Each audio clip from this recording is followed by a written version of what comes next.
she wielded the spade. A jury at Preston Crown Court found her guilty of assault. Rob Smith has been following the case. Rob.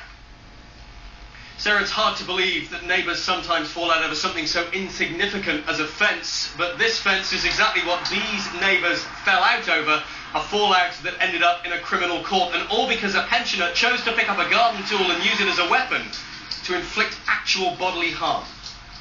You've been convicted. Are you pleased with what you've done? Do you want me to assault you? Get off the microphone, Miss Will you take notice and listen to me? Listen to me. I have never assaulted anybody in my life until now. Really? This is the first time, and I thought I'd make my point. The court says differently, Miss Iddon, and you've just been... She portrays herself as frail and weak. The jury thought she was anything but.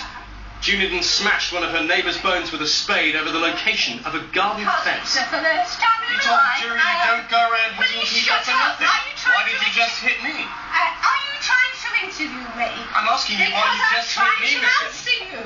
Because I wanted to tell you and make sure you remember. You thought that hitting me would tell me something, Miss Iddon? Is that the way you deal with people? This is the fence, subject of a long-running boundary dispute. Iddon snapped when a legal ruling went against her, and neighbour Grundy called in a builder to move the fence. She wielded the spade like an axeman, according to witnesses, hitting his arm. He saw her convicted today of ABH. I just think she's a sad person. Very sad. You know, in a way I feel sorry for her, but, what could we do about it? Not a lot. Iddon doesn't know her fate yet. She hasn't received her sentence. She'll be back in court next month. I'm glad.